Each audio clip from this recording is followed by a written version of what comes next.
Hey guys, today I'm going to pack out a buck out of the wilderness area and I'm going to show you how to use saddle panniers. This is really handy for you guys that are out there hunting on horseback but you don't have a pack horse with you. If you want to get out the same afternoon, the same night that you harvest an animal, you can just take a set of these saddle panniers. A lot of times what I'll do is I'll roll them up. They'll roll up just like a slicker. You can roll them up nice and tidy and compress them, and you can tie them to the back of your riding saddle right here. If you harvest a deer right at dark or whatever, right before shooting time's over, and you want to get it out that night, you can just take the saddle panniers off, and they're easy. It's pretty simple. You can see how they go on. You know, the front end goes over the horn, and then it has a little loop here for extra security there. The other hole goes over the back of your saddle. You can load that buck up on there, and you can walk yourself out. For you guides out there, a lot of times what I'll do for deer and elk, when I'm guiding a hunter, I'll have a pack horse with me or a pack mule, and I'll have all of our gear in there, like our backpacks and everything else, just so I don't have my hunter riding with the pack on. It's easier on the hunter and it's easier on the riding stock. But anyways, I'll have a pack horse and I'll have an extra set of these panniers, these saddle panniers, rolled up in the bottom of the packs on that pack horse or pack mule. And then if we harvest a bull, what I can do is I can usually fit the shoulders in with our gear on the pack mule, and then I can put the cape, antlers, and hindquarters into these saddle panniers, and I can walk out. I can walk my riding horse out. So again, I can just get out the same night the animal's harvested. So what I recommend, guys, is these saddle panniers, like I said, really easy to compress, and they're lightweight and everything, and that's good. But I still recommend that you bring a rope, and I'll show you how I use a rope up there. Particularly if you're packing out antlers, you basically have to have a good rope. So usually what I'm going to do is I'm just going to carry just a standard long pack cinch and pack rope, okay? If you don't want to always carry this, because it is kind of a single-use deal, if you don't have a pack horse and you're not always using a pack horse, if you're using a pack horse, you can just pull it off that animal and use the rope. But if you don't want to have a single-use item with you, you can for sure use just your standard rope, right? A lot of guys carry these anyways for camp or whatever else. The thing I'll recommend is for this packing, it's advantageous if your rope is pretty soft. It's going to keep things a lot tighter. So if you're going to use a standard rope like a rope and rope, use a poly rope like a calf rope and rope. Don't use a nylon rope. It's very hard to pack with a nylon rope and keep the tension and keep everything tight. So go with a poly rope, all right? But the reality is, guys, is just carrying a pack cinch and a pack rope is by far the easiest way to do it. All right, hitting the trail with Leroy and Bucky. Gonna be a good day. About halfway. Come on, Leroy. Even closer. Beautiful day. We get our feet cold.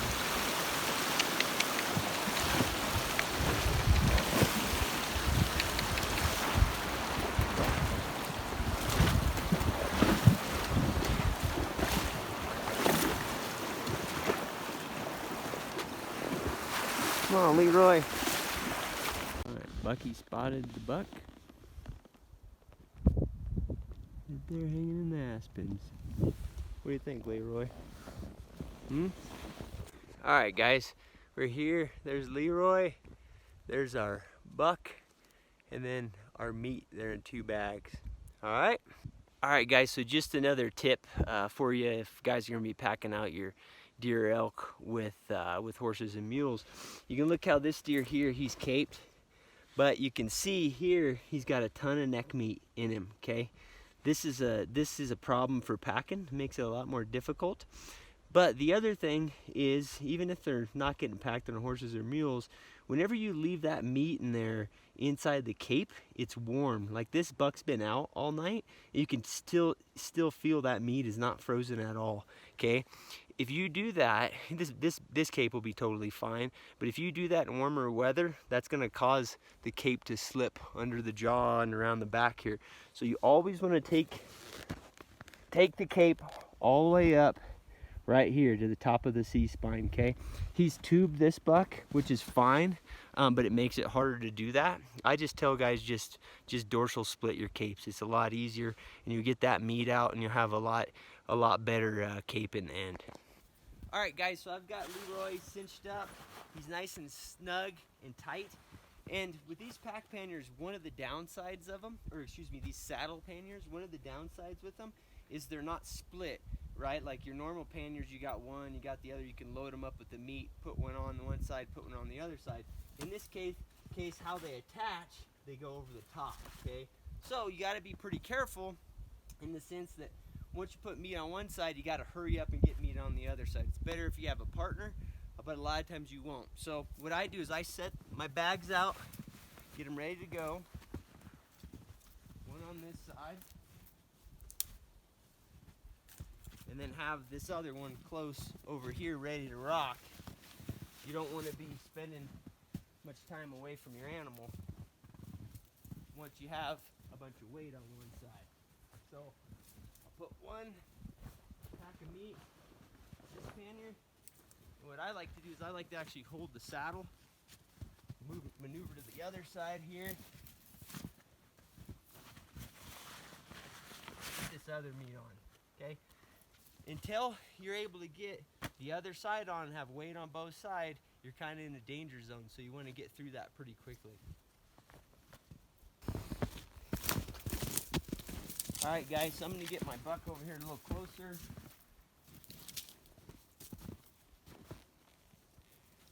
Get my pack cinch and rope ready to rock. I'm going to come over here and use these little straps here. Just to snug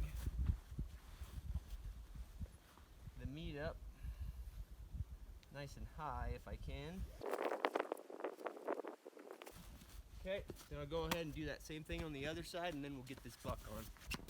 All right, guys, so I've got the buck up here on Leroy, and before I did so, I got my lash and pack cinch ready to go. Okay, so it's over the top of him, so I don't have this up here wobbling around without rope on it for very long. All right, so I'm kind of ready. So I threw the cape and the horns up here.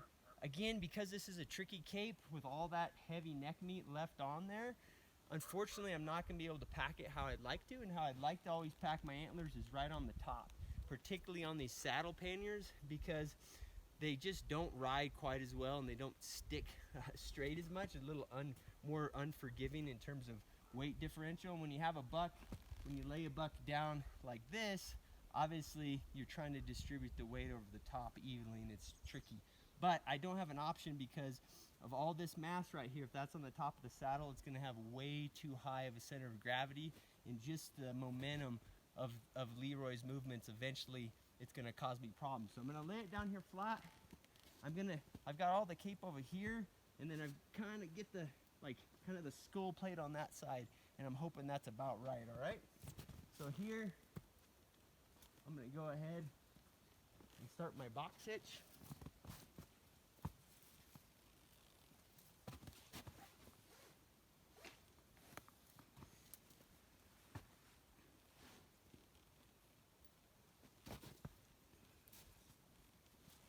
Okay, and because I don't have a partner, I'm just going to take my rope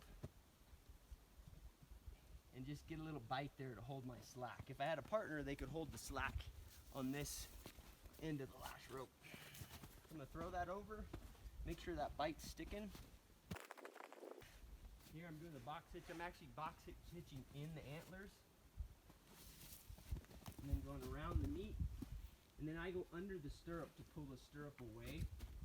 You'll see that on the other side. Once I kind of have my hitch laid out, I'll grab my rope from the other side and pull that slack out. Put my rope back across.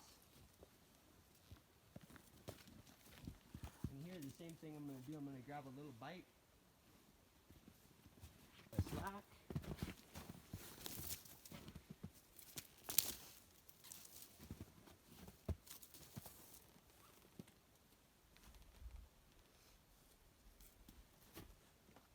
So here, once I have the box laid out, I'll grab my slack and pull it off of that bite. Okay, so here, this is what I was talking about. I'll take my stirrup and get it away from the mule. That way it doesn't get stuck down in there under the pannier and rub poor Leroy.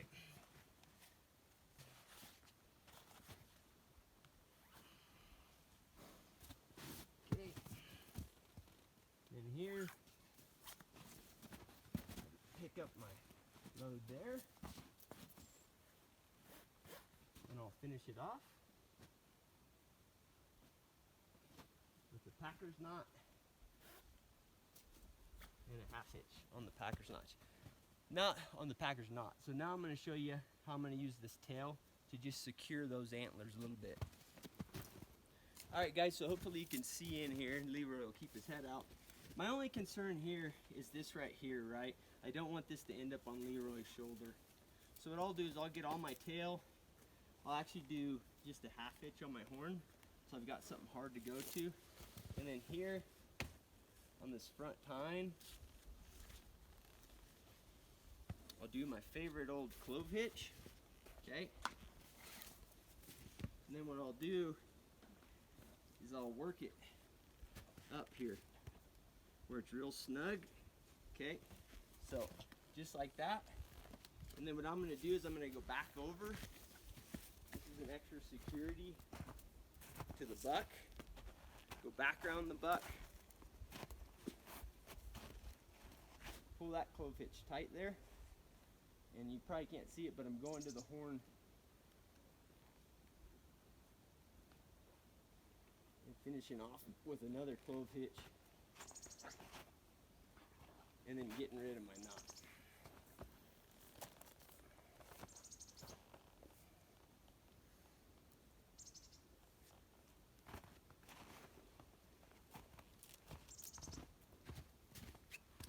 Watch out there, Leroy. So just a tip, guys, whenever you're using these clove hitches, go into your horn, stuff like that, you're tying hard to those objects. So if you were to have a wreck, a slip and a fall of the horse and you rolled over, don't even think about going to untie these knots. Just get your knife out and start cutting the rope off, okay? That's one of the real negatives of this type of system is with using the tail of your rope. Works real well, but you gotta be prepared just to cut the rope. Always have a knife with you if you're using these hard ties. But you can see that buck is solid. We'll see how it rides. Again, like I said, these saddle panniers are always a little tricky, particularly when you got a lot of mass up on the top like that. All right, we're gonna head down the trail. All right, guys, we're hitting the trail. There's our buck on Leroy, and we're gonna hit the road. All right, so the first thing I'm doing, first 50, 100 yards, I'm really watching that pack, see how it rides, see if I need to adjust it. Good, Leroy. Little steep stuff in here. Think, Leroy? Pack's riding good. Check it out on the steep stuff first, then you know you're good. So here on switchbacks like this, I'm looking at those tines to make sure they're not touching Leroy. Gives me a good view, so I'll check those as we go. It's all right, Bucky. It's all right, bud. Take a look at it. What do you think? All right, it's okay. Come on, Leroy. Good boy. Come on, bud. Good boy.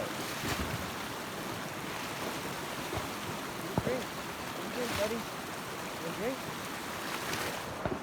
No drinks. A little chilly. Still riding good. Almost home. All right, guys. Home sweet home. Got to the meat house. Here's our buck. Still pretty darn solid. No contact with Leroy. Everything's looking good. We'll get it off and put it in there.